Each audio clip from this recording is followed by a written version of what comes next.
नमस्कार, मैं अनिल राणा आप सभी का मेरे इस वीडियो में स्वागत करता हूं। आज हम लोग इस वीडियो के माध्यम से जनवरी 2023 के करंट अफेयर्स के कुछ क्वेश्चंस को सॉल्व करेंगे और कुछ हम लोग इसके बारे में जानेंगे। अगर यह वीडियो आपको अच्छी लगती है तो हमारे इस वीडियो को लाइक कीजिएगा, अपने फ्रेंड्स के साथ में शेयर कीजिएगा और हमारे चैनल से जुड़े रहने के लिए हमारे इस चैनल को सब्सक्राइब ज़रूर करिएगा। ठीक है, आज हम लोग कुछ क्वेश्चन सॉल्व करने जा रहे हैं, तो चलिए हम अपने क्वेश्चन की तरफ चलते हैं। पहला हमारे पास जो क्वेश्चन है वह क्वेश्चन है, वंदे भारत एक्सप्रेस से संबंधित खबरों में रही न्यू जलपाईगुड़ी किस राज्य में स्थित है। हाल ही में अभी वंदे भारत एक्सप्रेस जो है वो लॉन्च की गई है, तो वो जो लॉन्च की गई है वहाँ वह जलपाईगुड़ी में लॉन्च की गई है, तो वो किस राज्य में स्थित है उस राज्य का नाम बताना है। हमारे पास ऑप्शन जो है वो पहला है असम, दूसरा जो है पश्चिम बंगाल, तीसरा आंध्र प्रदेश और चौथा गुजरात। इनकी 4 राज्यों में से किस राज्य में न्यू जलपाईगुड़ी है। तो हाल ही में प्रधानमंत्री नरेंद्र मोदी ने हावड़ा और न्यू जलपाईगुड़ी को जोड़ने वाली वंदे भारत एक्सप्रेस को वर्चुअली हरी झंडी दिखाई थी और यह सिलीगुड़ी पश्चिम बंगाल में एक रेलवे स्टेशन है, वहाँ पर ये इसको लॉन्च किया गया था। तो इसका जो सही उत्तर है वह ऑप्शन बी पश्चिम बंगाल हो जाएगा। और यह जो वंदे भारत एक्सप्रेस है वो पौने 8 घंटे या फिर लगभग 7 घंटे 45 मिनट में 564 किलोमीटर की दूरी तय करती है, जिससे कि लगभग 3 घंटे का समय बच जाएगा। और यह जो वंदे एक्सप्रेस है वो चाय का जो उद्योग कर रहे हैं उन अधिकारियों और उत्तर बंगाल और सिक्किम में जो हिमालय की यात्रा करने वाले पर्यटक हैं उनके लिए बहुत ही पसंदीदा ट्रेन रहेगी। ठीक है, चलिए अगले प्रश्न की तरफ चलते हैं हम लोग। अगला प्रश्न है, आयुष्मान भारत के तहत आयुष्मान भारत स्वास्थ्य और कल्याण केंद्रों की संख्या का लक्ष्य क्या है। तो केंद्रीय स्वास्थ्य मंत्री मनसुख मांडविया के अनुसार यह सरकार में एक जो है लक्ष्य रखा था, उसमें कितने मतलब जो है कि स्वास्थ्य कल्याण केंद्रों की संख्या थी वो आपको बताना है। तो जो इसमें पहला ऑप्शन है वो 1 लाख है, दूसरा 1.5 लाख है, तीसरा जो है सो 2.5 लाख है और चौथा 5 लाख है। तो केंद्रीय जो स्वास्थ्य मंत्री हैं मनसुख मंडाविया जी, उनके अनुसार 1.5 लाख आयुष्मान भारत स्वास्थ्य और कल्याण केंद्र शुरू करने का एक जो लक्ष्य रखा गया था वो हासिल हो गया है। ठीक है, तो इसका जो सही उत्तर है वो ऑप्शन बी है, ऑप्शन बी 1.5 लाख इसका सही हो जाएगा। आयुष्मान भारत के तहत आयुष्मान भारत और स्वास्थ्य और कल्याण केंद्रों की संख्या का लक्ष्य 1.5 लाख था। ठीक है, अगले प्रश्न की तरफ चलते हैं हम लोग। अगला प्रश्न है, किस भारतीय शतरंज खिलाड़ी ने कजाकिस्तान में विश्व बिल शतरंज चैंपियनशिप में रजत पदक जीता।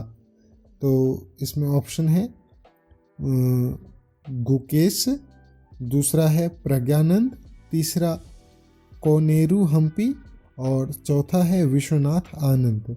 तो इनमें से किसने जो है सो कि कजाकिस्तान में जो भारतीय शतरंज खिलाड़ी थे वो बिल शतरंज चैंपियनशिप में रजत पदक जीता था। तो इसका जो सही उत्तर है वो ऑप्शन 3 हो जाएगा, कोनेरू हम्पी। यह 35 वर्षीय भारतीय शतरंज खिलाड़ी हैं और इन्होंने कजाकिस्तान में रजत पदक जीता है बिल शतरंज में, बिल जो होता है शतरंज चैंपियनशिप उसमें। और सेम जो विश्व बिल शतरंज चैंपियनशिप है उसमें एक तमिलनाडु की 15 वर्षीय लड़की सविता श्री ने भी विश्व रिकॉर्ड जो है उसमें कांस्य पदक जीता था। ठीक है, चलिए अगले प्रश्न की तरफ चलते हैं। अगला प्रश्न है, हाल ही में खबरों में रहा कॉमन मॉर्मन किस प्रजाति से संबंधित है।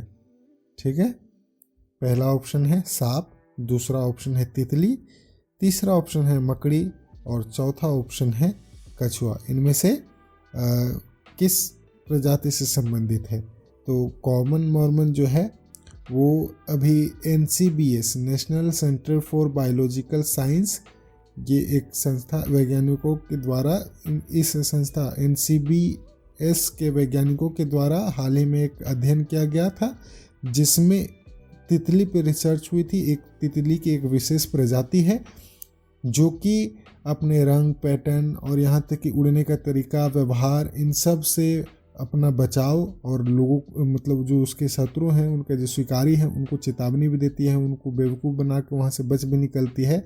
तो इस तितली पे रिसर्च की गई थी। तो जो यह प्रजाति है कॉमन मॉर्मन, वो किसकी प्रजाति है? तितली की प्रजाति है। तो इसमें सही ऑप्शन हो जाएगा ऑप्शन बी, तितली। ठीक है, अगले प्रश्न की तरफ चलते हैं हम लोग। अगला प्रश्न है एक वर्ष में देश के कुल राजस्व और कुल व्यय के बीच के अंतर का क्या नाम है? तो जब भी किसी देश के कुल राजस्व और कुल व्यय के बीच जो अंतर होता है उसको क्या नाम देते हैं, उसके बारे में पूछ रहा है। तो जो ऑप्शन है वो पहला है राजकोषीय घाटा, दूसरा राजस्व घाटा, तीसरा प्राथमिक घाटा और चौथा जो है वह है बजट घाटा। तो इसका जो सही उत्तर हो जाएगा वो होगा राजकोषीय घाटा। यह एक वर्ष में किसी भी देश के कुल राजस्व और कुल व्यय के बीच का अंतर होता है। ठीक है, और इसका ऑप्शन हो जाएगा ऑप्शन ए, राजकोषीय घाटा। नवंबर के अंत में राजकोषीय घाटा पूरे साल के बजट के अनुमान 59% तक पहुंच गया था और CGA द्वारा एक जारी की गई जो आंकड़ों की रिपोर्ट है उसमें अप्रैल और नवंबर 2022-23 के अवधि में राजकोषीय घाटा 9,78,154 करोड़ रुपए का था। चलिए अगले प्रश्न की तरफ चलते हैं।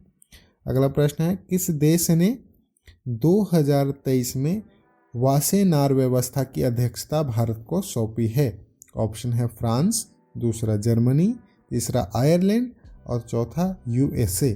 इनमें से किसने जो है सो कि भारत को वासेनार व्यवस्था की अध्यक्षता सौंपी है? तो भारत ने जनवरी 2023 को एक वर्ष के लिए वासेनार व्यवस्था की पूर्ण सत्र की अध्यक्षता ग्रहण की है और यह अध्यक्षता आयरलैंड से ली। मतलब आयरलैंड के राजदूत ने पिछले साल भारत के राजदूत को यह अध्यक्षता सौंपी थी। ठीक है, तो सही ऑप्शन क्या हो जाएगा? सी, आयरलैंड। अगले प्रश्न की तरफ चलते हैं हम लोग।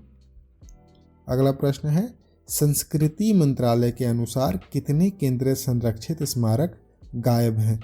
ठीक है, तो इसमें ऑप्शन है, पहला ऑप्शन है 10, दूसरा 20, तीसरा 50 और चौथा 100। तो संस्कृति मंत्रालय द्वारा एक संसद में रिपोर्ट प्रस्तुत की गई थी। उसके अनुसार जो भारत में 3,693 केंद्रीय संरक्षित स्मारक हैं उनमें से 50 स्मारक गायब हो गए हैं। तो ऑप्शन सी जो हो जाएगा वो 50 सही ऑप्शन हो जाएगा। और इन जो लापता स्मारक है उनमें से 11 जो हैं वह उत्तर प्रदेश के स्मारक हैं, हरियाणा और दिल्ली के 2-2 स्मारक हैं और इनमें असम, पश्चिम बंगाल, अरुणाचल प्रदेश और उत्तराखंड के भी स्मारक शामिल हैं जो कि केंद्रीय संरक्षित स्मारकों में से गायब हो चुके हैं। और पुरातत्व विभाग जो होता है ASI के अनुसार इन स्मारकों में से 14 जो है वह तेज़ी से जो हो रहा है शहरीकरण उसके कारण खो गए हैं और 12 जो हैं जो डैम और जलाशय हैं उनमें जलमग्न हो गए हैं और 24 स्थानों का अभी भी कोई मतलब अपर्याय नहीं है। ठीक है, अगले प्रश्न की तरफ चलते हैं। अगला प्रश्न है हमारा ज्वारी ब्रिज भारत का दूसरा सबसे बड़ा केबल स्टे ब्रिज किस राज्य या केंद्र शासित प्रदेश में स्थित है? ऑप्शन है अरुणाचल प्रदेश, बी पंजाब, सी गोवा, डी जम्मू और कश्मीर। तो ज्वारी ब्रिज केंद्रीय मंत्री नितिन गडकरी ने इसका उद्घाटन किया था जो कि उत्तरी गोवा और दक्षिणी गोवा के बीच एक कनेक्टिविटी का सुधार जो है वो काम करती है। जो सही उत्तर हो जाएगा वो क्या हो जाएगा, गोवा, क्योंकि गोवा में यह ब्रिज स्थित है। और यह जो ब्रिज है वो बम्बोलियन और वेरना गांव के बीच में 13.2 किलोमीटर की दूरी को कवर करने वाली 2530 करोड़ रुपए की सड़क परियोजना का एक हिस्सा है। और इसको दिलीप बिल्डकॉन ने निर्माण कर रहा है। जो इसका निर्माण हो रहा है वो दिलीप बिल्डकॉन के द्वारा किया जा रहा है। ठीक है, अगले प्रश्न की तरफ चलते हैं। अगला प्रश्न है किस देश में कन्फ्यूशियनिस सिफोन पक्षी का 119 मिलियन वर्ष पुराना कंकाल मिला है? ऑप्शन ए है भारत, बी ऑस्ट्रेलिया, सी चीन या डी अर्जेंटीना। तो अभी हाल ही में न्यूज़ में सभी बच्चों ने पढ़ा होगा कि पूर्वोत्तर चीन में पाए गए एक पूर्ण कंकाल से कन्फ्यूशियनिस पक्षी की एक प्रजाति का नाम कन्फ्यूशियनिस सिफोन रखा गया है। ठीक है, और यह जो पक्षी है वो 119 मिलियन वर्ष पहले प्रारंभ हुआ था।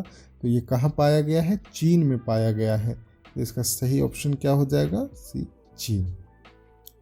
अगले प्रश्न की तरफ चलते हैं। अगला प्रश्न है दिसंबर 2022 में यूनिफाइड पेमेंट्स इंटरफेस UPI लेन देन की कुल मात्रा कितनी है?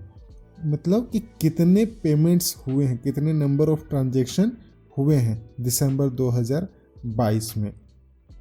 ठीक है, ऑप्शन हमारे पास हैं 282 लाख, दूसरा ऑप्शन है 282 करोड़, तीसरा ऑप्शन है 782 लाख या चौथा ऑप्शन है 782 करोड़।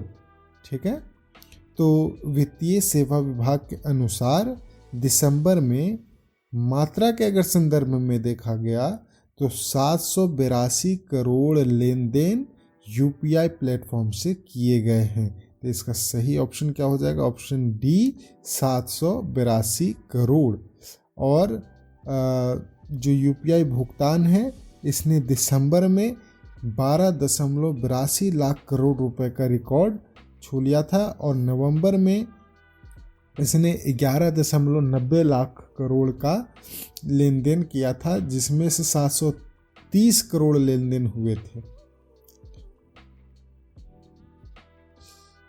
मेरे इस वीडियो को अंत तक देखने के लिए आपका बहुत बहुत धन्यवाद। अगर यह वीडियो आपको पसंद आई है तो आप इस वीडियो को लाइक ज़रूर कीजिए, और अगर इससे आपको कुछ सीखने को मिला है और किसी की हेल्प हो सकती है तो वो अपने फ्रेंड्स और क्लासमेट्स के साथ में शेयर ज़रूर करें।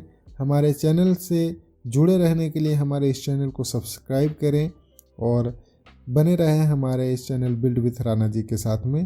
Thank you, thanks for watching.